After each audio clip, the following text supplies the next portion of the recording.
Hello viewers, welcome. And today we have with us a very special personality, Mr. P. Ramalingam.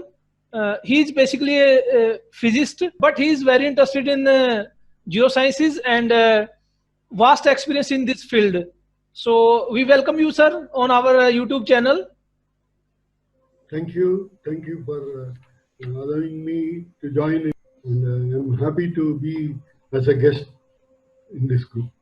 As we have seen in the history of geology and in literature study, there are many personality who are not basically belongs to this geosciences field, but they provide very innovative and very new innovations in this field. So same kind of personality with us today. So first of all, I would like to ask you, basically you are a physicist, and how your interest grown in the geosciences, sir? Okay, I completed my MSc Physics in the year 1983 from PSG Coimbatore. Then during that time, India, the oil company in India, the Oil and Natural Gas Corporation, made a big stride in discovering Bombay High. So this happened during the period 1983 to 1985. So the government of India decided to recruit many personnel so that India can become self-reliant in oil exploration and production. Okay, before going into that, my recruitment part, I would like to give some idea about my background of the curriculum. Sure, sir. Sure. I did MSc Physics with specialization in electronics. Okay, electronics. At that time, there was a big change happened in electronics from valve-based electronics to transistor-based and integrated chip-based circuits and panels. So our course was very much relevant to that time period of the technology.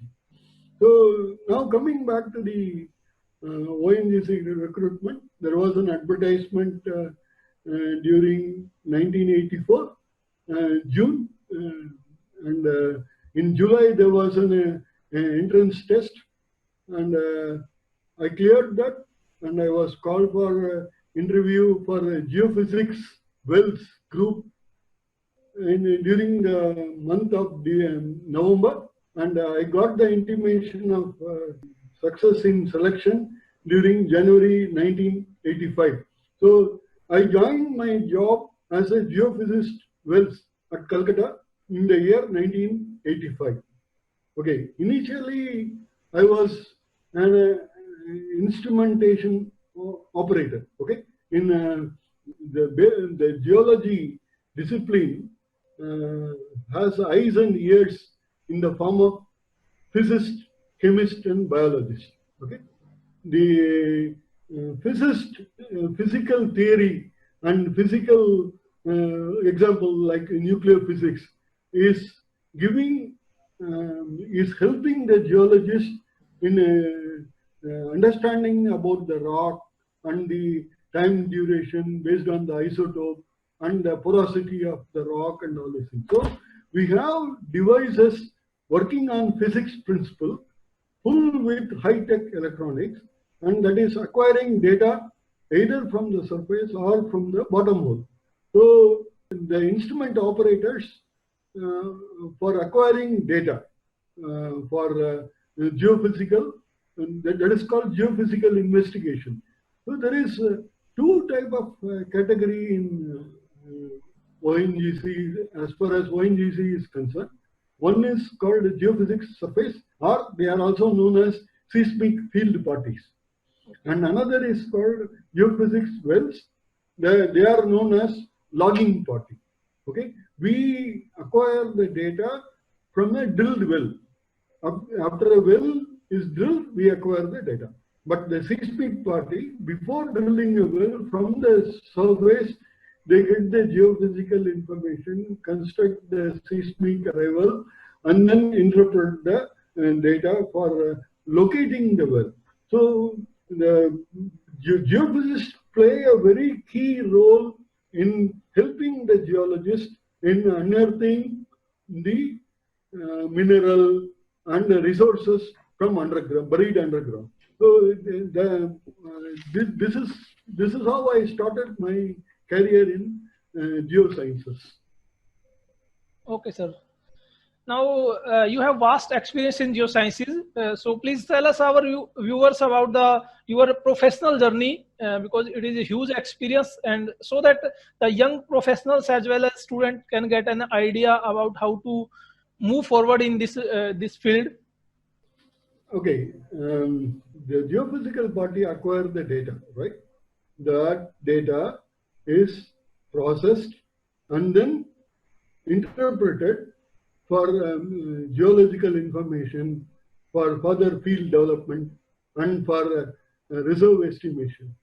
Okay, during 1985 to 1990, the PC-based processing got popular in India. And even though we were having imported software for processing the data what we acquired from the well, we had an opportunity to develop the software by ourselves and process the acquired data. So we started the in-house processing of the data, and using that processing, we started the interpretation. So the complete cycle is, it is called API, acquisition, processing, and interpretation. This is the sequence of sequence followed for generating the input needed for the geologist. So interestingly, I happen to be at the right time of the technology that is coming up. So I am able to process the data and then slowly learn interpretation with the help of my seniors. And finally, during my tenure in Shell, I almost become a geologist, interpreting the paleogeology setting of the sediment from the log data and the other mineral resources interpretation. So the journey is very interesting. It is right from the data acquisition, and it progressed to the interpretation and advancement to innovate new formula for finding the geological property for the geoscientist to use. And we can say that in this process, I traveled throughout India. I was in West Bengal, that is Bengal Delta, and then in Tripura, and then in Karaikal in Kaveri Basin, and then again in eastern region in Brahmaputra Valley, and again went to the IRS during my final years of stay in ONGC, and then I resigned from that to join Shell. In Shell, we were doing 3D processing of the data, 3D modeling, property modeling, and field development plan, and enhance how to enhance the oil recovery from the after the secondary recovery period is over, and how to enhance the production from the heavy oil field. These are all the topics we dealt with in Shell, and that journey was really great because I'm able to work on different sedimentology environment throughout the globe, right from Brunei to India to Russia and Siberia, African geological setting, and Gulf of Mexico. It was really a wonderful journey that gave a full perspective of the geological setting in which we are exploring the oil. And helped me to come up with the new idea of evaluating the formation for the saturation of water. Okay, sir. Very interesting. We have also seen that you have masters in physics, and after that you have done MBA. So we would like to know what is the role of this managemental skill in geosciences. So what is the role of MBA in geosciences? This is a very rare thing. Okay. Any, especially in public sector undertaking, or the career starts with field job. Okay, then you slowly progress to the managerial level, and then it is when we join as a operator or in a lower cadre. At the time, we don't think of the managerial mentality requirement. The managerial requirement is threefold. One is time management, money management, and resource management. Okay, I feel that each and every scientist should acquire the managerial skills also. That will help them to better manage the environment in which they are working, and can contribute a lot to the organization by having the managerial degree. Of course, being a manager, it stops your technical progress, but also there is a balance of view is needed between managerial aspect and the technical aspect. The more you switch towards the managerial side, less you become technically evolved. So I advise anybody to strike a balance between the managerial skill and the technical skill, and it is always advisable to have additional knowledge in these fields of geoscience. Definitely, sir. One more thing we would like to know from you, as you mentioned in your personal detail form about new empirical formula X factor for Fe. So please elaborate that thing so that our will come to know about this new innovative formula. Please, sir. Okay. First of all, I would like to elaborate the point Fe. What is Fe? Fe means formation evaluation. Okay. Okay.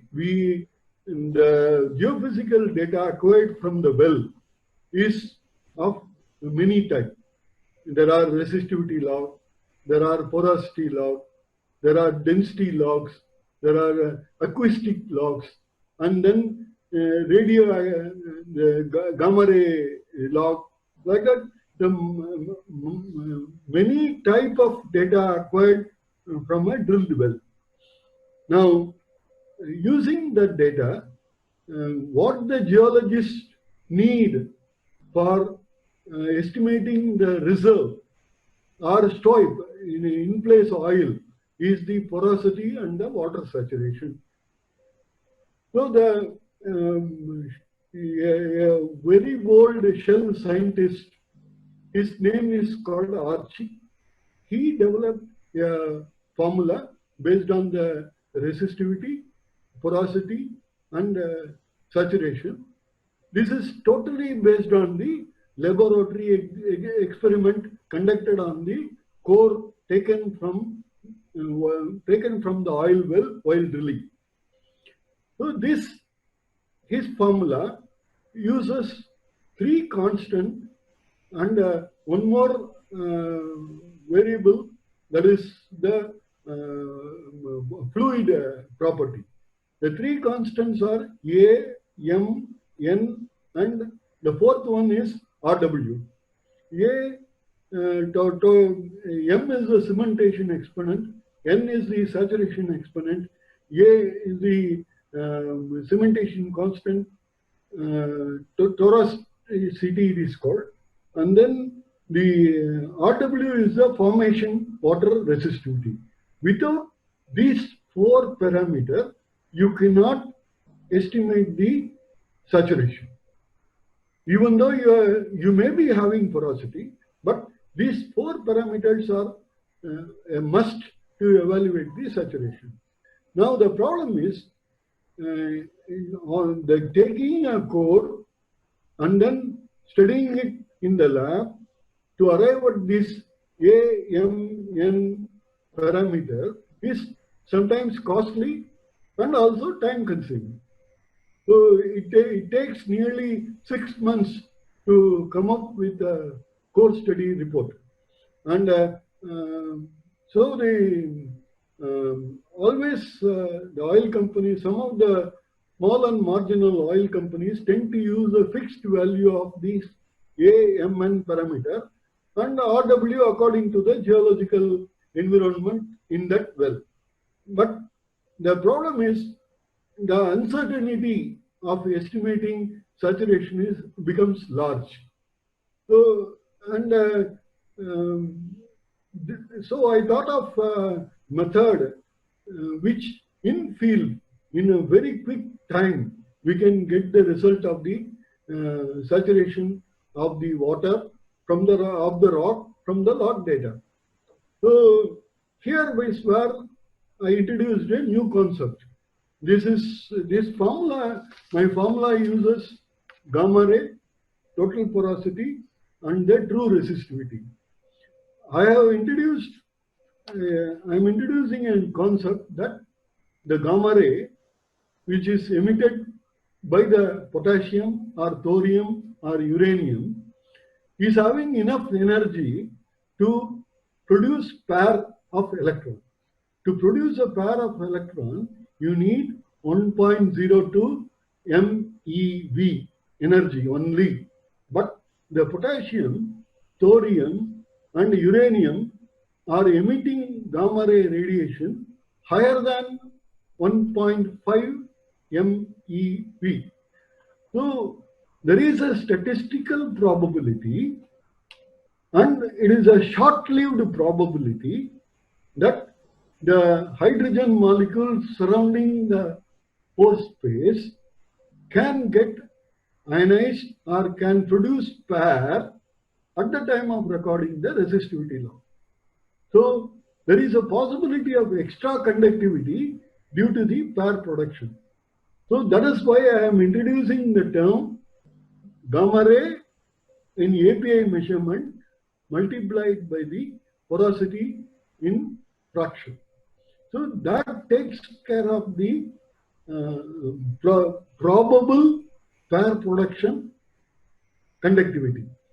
And that using this formula, I can estimate the formation water resistivity without this Archie constant A, M, and N.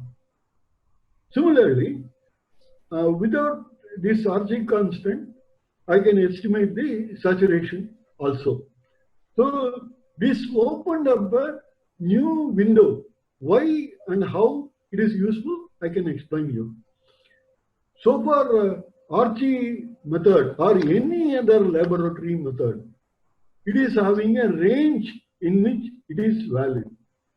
For example, if you take Archie, it is valid for a porosity greater than 15%, less than say 40%. Okay.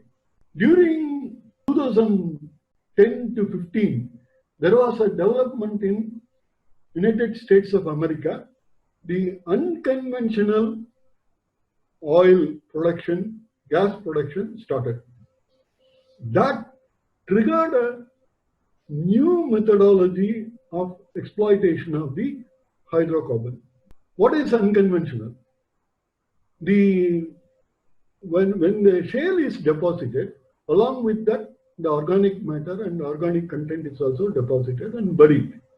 They are, and with the pressure and temperature, they are getting cooked and they release the hydrocarbon, and that hydrocarbon migrate upwards and go into the conventional reservoir rock, and we exploit in the conventional reservoir rock as either a sandstone or a limestone reservoir.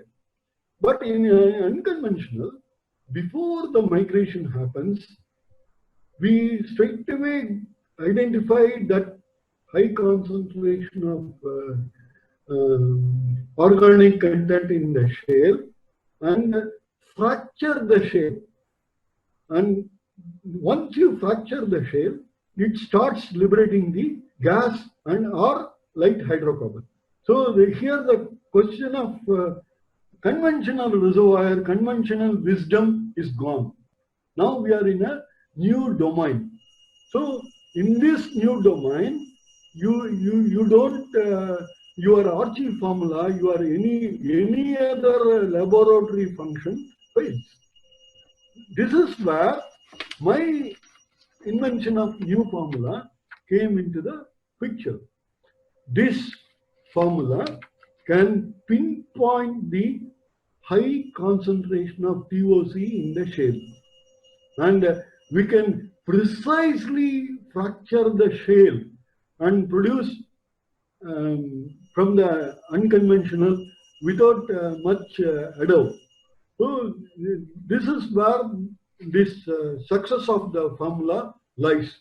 So even though this formula is empirical, it can be applied in any type of reservoir, whether it is conventional, whether it is tight gas or tight oil, or unconventional shale oil and shale gas.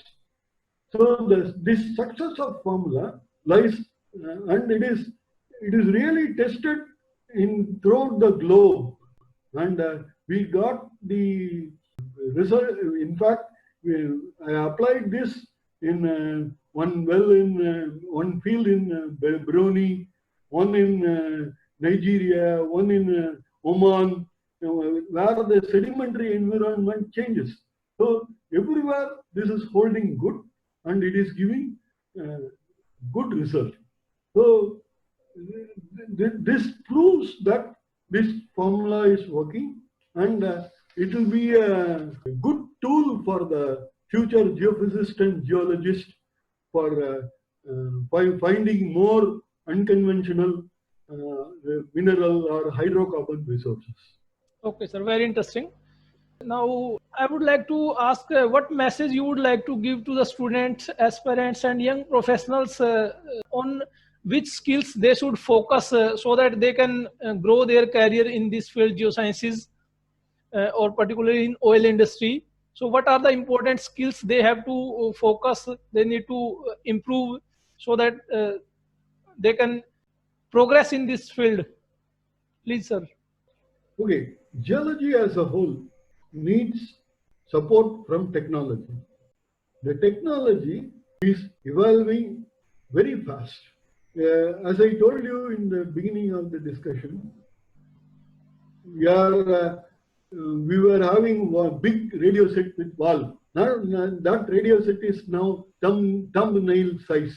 So that is how the technology progressed.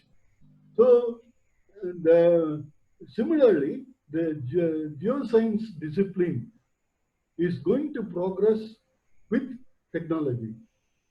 I can give one more example.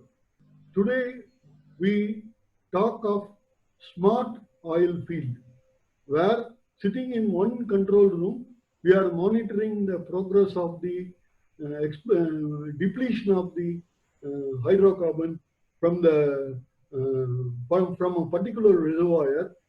These are all done through technology that is called optical fiber technology. So similarly, another area in which things are developing is the talk of exploitation of the resources from space, like asteroid mining and migrating to other planets for getting resources for our energy needs. So for example, moon is full with helium-3, which can be used for nuclear fusion. So if at all one has to bring the nuclear helium-3 to Earth for generating nuclear fusion, we have to mine the moon. So the geoscientists, The modern day geoscientists should think ahead of time, and they should position ahead themselves with the changing in the time and the technology. And there is a need for the geologist to have a good knowledge about the changes happening in the technology and application of the technology. I advise the geologists and geoscience people to keep abreast with the developments in the technology and do select the career accordingly. We don't not to confine with one subject, with varied subject option. You can bring in more value to your profession. That's my advice. Okay. Okay, sir. Thank you so much for sharing your vast, valuable experience and time with us. And in future as well, we would like to seek your guidance, and we will keep discussion with you as we get some queries from our viewers. We will again would like to discuss with you so that can resolve their queries. So thank you very much, sir. Thank you. Thank you for taking me on board with your team. Thanks a lot. Thank you, sir.